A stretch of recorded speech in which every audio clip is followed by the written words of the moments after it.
So Yeah, there was a little Among Us, I yeah, think. there was. Easter egg. I mean, they with the colors. Of course, the bit with the microphones and he's talking to Gamora and everybody's listening was really That was, good. yeah, another one of those. Come on, dude, please.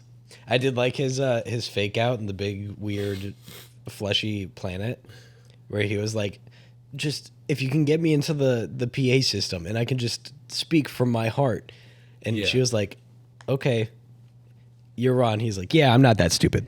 I was like, oh, okay, yep, he's still okay. Yeah, yeah. Good- He's good still to him. know. He's still himself. You know what I mean? Objective He's number very one was always get Rocket, sad. Yeah. and it is a very brutal movie, very brutal movie. What is your favorite scene in the movie? I want to know. I want to know from you guys too, but very currently, I would like to know, Michael, my co-host, what was your favorite scene in the movie? Do you even have one? Does such a thing exist? I know I'm putting you on the spot here. It was the car. Oh yeah, Yeah, it's just The F-bomb it's with the just car. so it's like the moment that people will think of from now on of like, what is the Guardians of the Galaxy? It's that moment. It's the they're on this weird planet that's about to be exploded because this weird intergalactic scientist thinks that he's a god, and they're not even after him. They're just after information. After traveling to multiple places and destroying multiple places and have whatever you say, and they can't get the car door open. Like that's Guardians of the Galaxy. yeah, that is for sure. I think. While their friend's dying on a table inside of their spaceship, they can't get a car door open. Well, that's why he dropped that F-bomb, because he was like, Right. "Come on, we gotta Get go, in." hurry up." You know, I would have to say that there's two moments I really loved, where Rocket was getting, the affirmation, and Peter was handing over the reins to Rocket. Yeah. That moment was really, I think it was just, a good tender moment, and seeing Rocket kind of like be the main guy now on the team.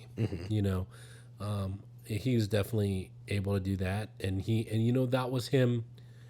That was him in some ways getting his dream to travel the world, travel the universe, and the galaxy with his friends. Yeah. Be in a spaceship, travel the galaxy, and so I love that moment. But it's the moment that's kind of what you were saying, where it was just satisfactory, is just watching little Rocket, just scratch his face into a million shreds. That was, I was like, absolutely. And knowing that he had to live with that. Oh, that was a good thing to. So I did like that too. I mean, it was just I have just another. sweet. Him getting I've got all the another animals. moment. Yeah, and I was stuff gonna say out. it's the Rocket. Come on, we gotta go. And he goes, we gotta save them. And he goes, save who?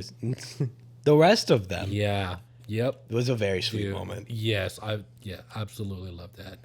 Getting all the animals into and stuff like that. I do remember sitting there and I was like, come on, you can't leave all the animals. Please. Please don't. I know. And they were like, we got to get all intelligent life out. And Rocket just grabbing all the little babies. Yeah, as many of the little baby. It was so sweet. Yeah, love that. Love it. And I'm happy that none of the little babies died. Of course. Because I was very concerned about that. Yeah, well, except for Lila and Teefs and Floor. Yeah, well, none of them in present day. Oh my died. gosh. Just thinking about that. That's the cutest thing ever. They're just coming up, giving themselves names. Yeah. Lila has Lila has an actual name. And then Teefs picks Teefs because he has the biggest ones. And then Floor's like, just because she's laying on the floor right Yeah. now. I was like, that's so funny.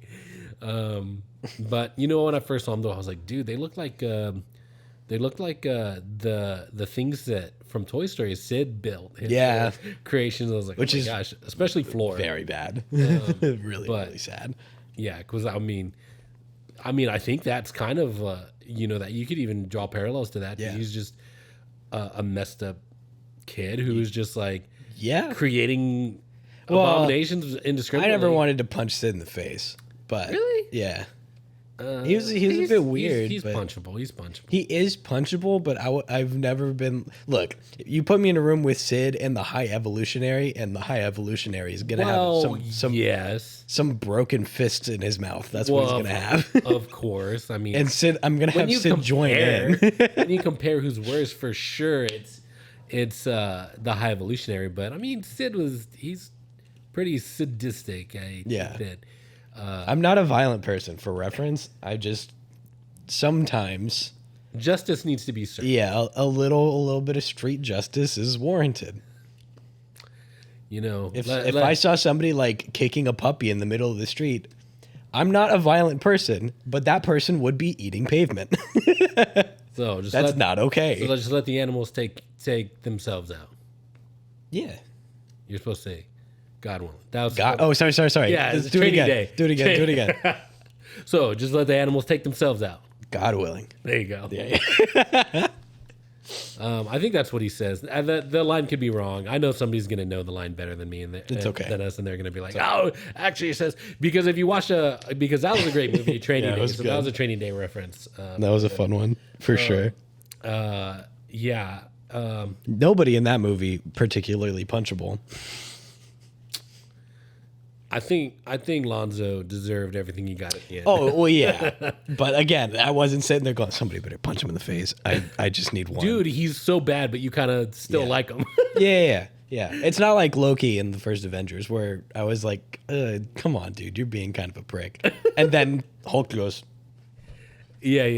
That was. and you're like, yeah, that's good. That was definitely. That's very nice. That movie. Yeah, I mean, as far as like movies go, I mean, the thing is, usually when you're dealing with movies like this, like the last one in a trilogy, usually quality goes down a little bit. But I've got to say, dude, it's hard to rank these if I had to. Which one's the best? You know what I'm saying, for the first, second, or third? Because they're, to be honest they're all with you, very different. They're very different, but they're all so good. Yeah. in different ways, different tones. Yeah. But I mean, I think this one for sure is the heaviest and the deepest one, by far. No intergalactic threats. Nope. Just that's what I liked. Is like Just space 10 minutes buddies wanting in, to help out their friend. like 10 minutes in or whatever. Rocket's on his deathbed, and I went, "Oh, this is gonna be the whole movie."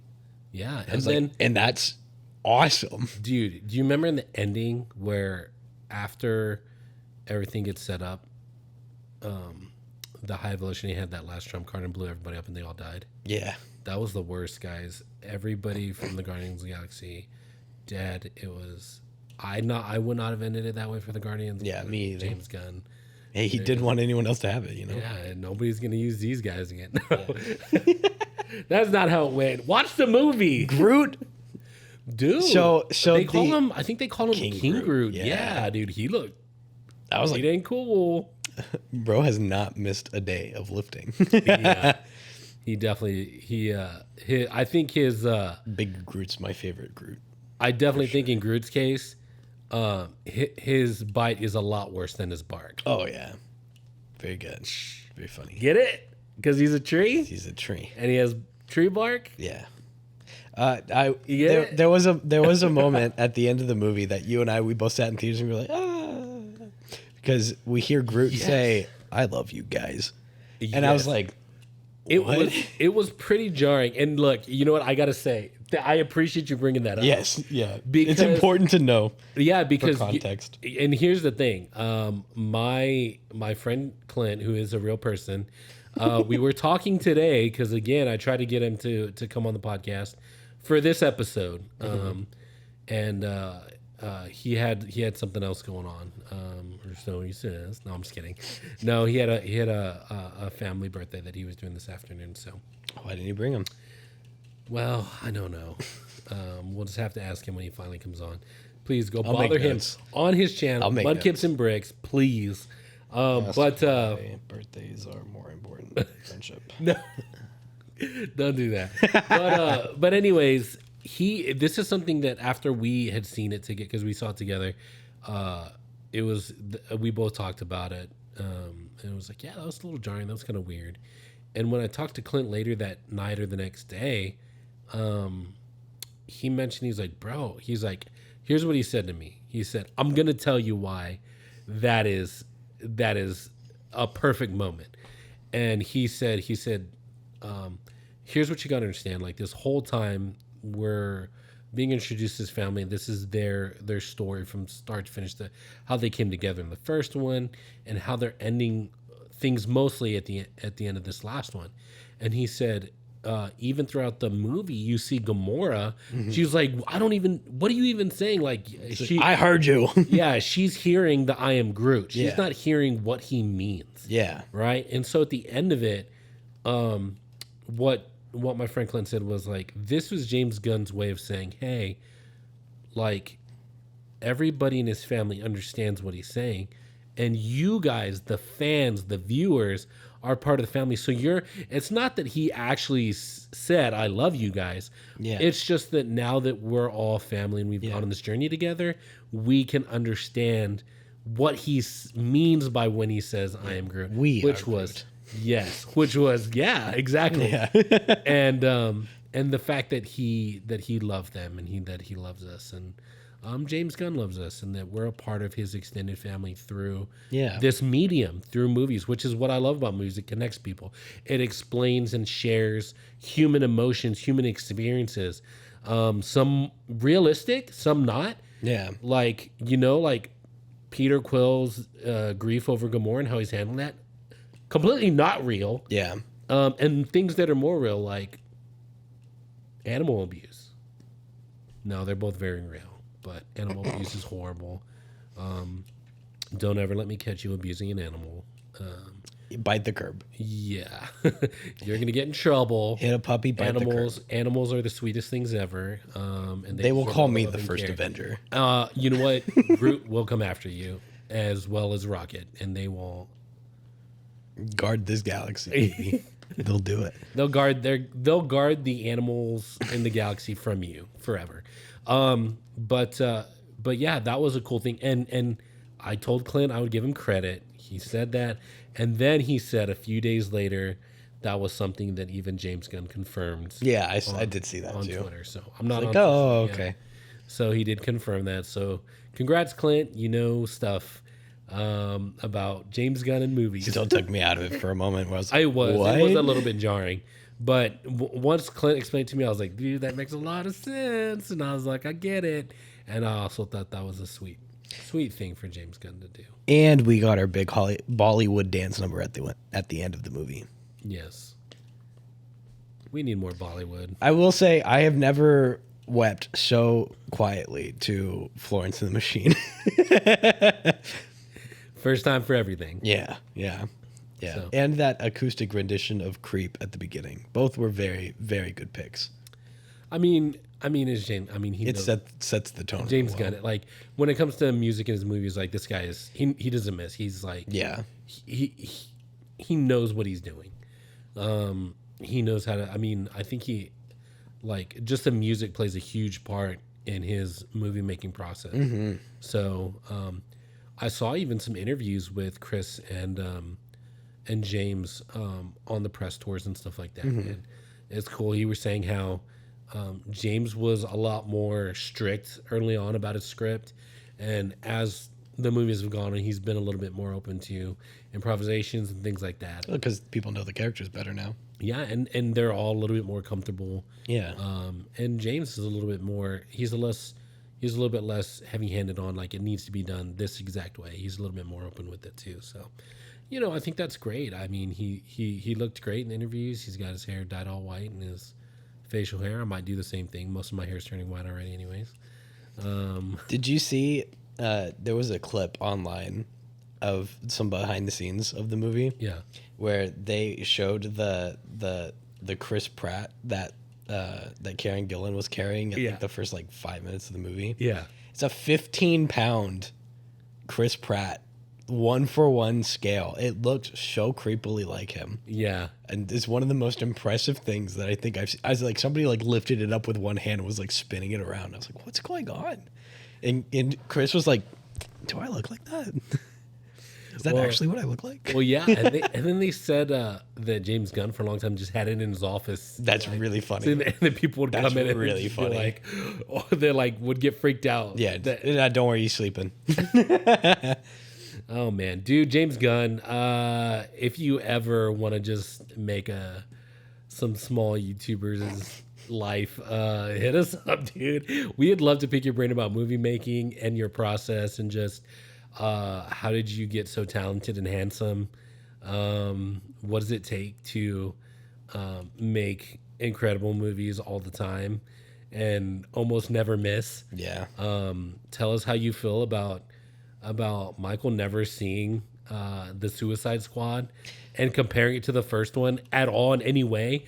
Tell me how you feel about my critique of the High Evolutionary, and the fact that nobody punched him.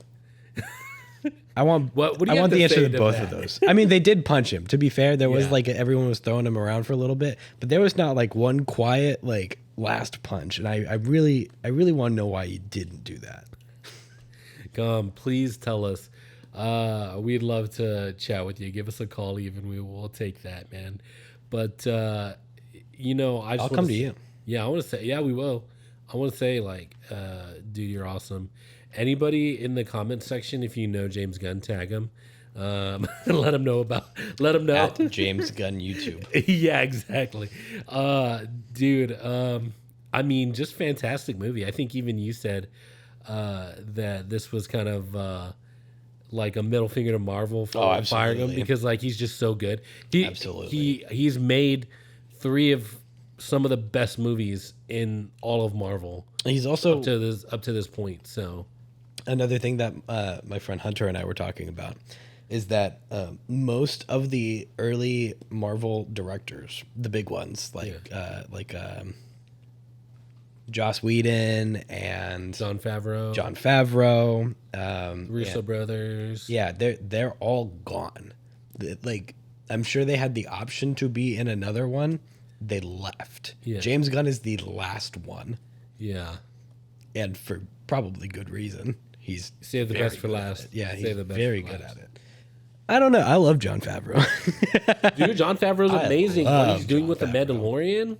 Oh my gosh. He was getting pissed because what's your name keeps trying to tell him what to do, and he's just like, I'm gonna do this my way, or I'm not working at all. And you know what? I think, look, we talked about this early, so we're coming full circle here. Mm-hmm. I think it's great that like directors are just kind of like, hey, look, I'm gonna do it my way, because I think that yeah. when they do that, I mean, obviously you're gonna have some flops, but like for the most part, at least let them flop on their own and it not be the studio's fault. Because again, I have strong suspicions that a lot of the reasons DC sucks is because the studio's notes, and they're always like trying to change it. Oh, we want this, we want that. It's happening with Marvel too. If you notice, they're hiring a lot of newer directors because newer directors don't know how to put their foot down yet. Yeah, they're a little bit more pliable, I guess. Yeah. And so The executives go, "Hey, I think it'd be a great idea if you do this," and they go, "Yeah, I'll make it work." Instead of going, "No, you're stupid," and you have you have the money part, right? You keep doing the money thing. I'll keep doing the creative, making your money part. yeah, Sound good? Which is, I think Taika Waititi was a good one. I think he was a good choice. yeah, I think he's great. But it apparently seemed like he was just throwing money around on the last Thor movie. Man, I just think he's Just for fun. I think he's a little bit just a. So the kind of person I am, I'm not. Look, I can be a planner, but in my everyday life, I'm just kind of like, Yeah. chill, fly by the seat of my pants kind of thing. Spontaneous. I think that's just Taika Waititi. He's just kind of like, if he has an idea in the moment, he's going to try to do it, and then he'll have like 15 ideas, and maybe he'll try all of them, and he'll just pick the one he likes, or he'll pick none of them, or It's either that or he likely had a contract with them to do it and then wouldn't give him control over the last one. So we went, great, I'm gonna burn the ship. no. It was one of the two. Case. I think that was what. Now we're getting into some other stuff. We'll end this episode here, but I think that's what. I don't. Did you see the last Matrix movie? Yeah. Dude, that one was a real like. Just resurrection or whatever. Yeah, it was. That one was the real like. I'm only doing this because you guys are forcing me to make this movie. Yeah. And it's not going to be good, and it's going to be meta, and I'm going to use a lot of footage from the old movies. So, because yeah. She did not want to make that movie. So, but anyways, I guys, What's your favorite scene from the Emoji Movie? from the Guardians of the Galaxy Volume 3. I guess, as always, like, watch the movie. We'd love to hear from you guys. Thank you for joining and hanging out with us. If you want to see more, I mean, like and subscribe. Obviously, ring the bell so that you'll know when we have uploads. Yeah, man, we're gonna keep making these videos, and hopefully you'll keep hanging out. Tell us what you liked, didn't like about Guardians of the Galaxy Volume 3. Was it your favorite of the trilogy? Is it your least favorite? I don't know. Just tell us what you think. We want to interact with you guys. I think later on down the line, we've got some ideas we've already talked about of other ways we can interact with y'all. We wanna kind of have that, you know. We'll see you next time. We'll see you next time. Thank you for joining us. Like, comment, subscribe, all the YouTube stuff. You know what it is. All right. Have a good one. As always, I hope your day is everything you dreamed of being more. Bye. Cut. All right, so you did. Hey, full-time movie fans, thanks for hanging out with us. Hope you had a good time. Don't forget to like and subscribe. Leave a comment. We want to hang out and discuss the movie with you. So don't forget to do that below. Have a good one. I hope your day is everything you dreamed of being more.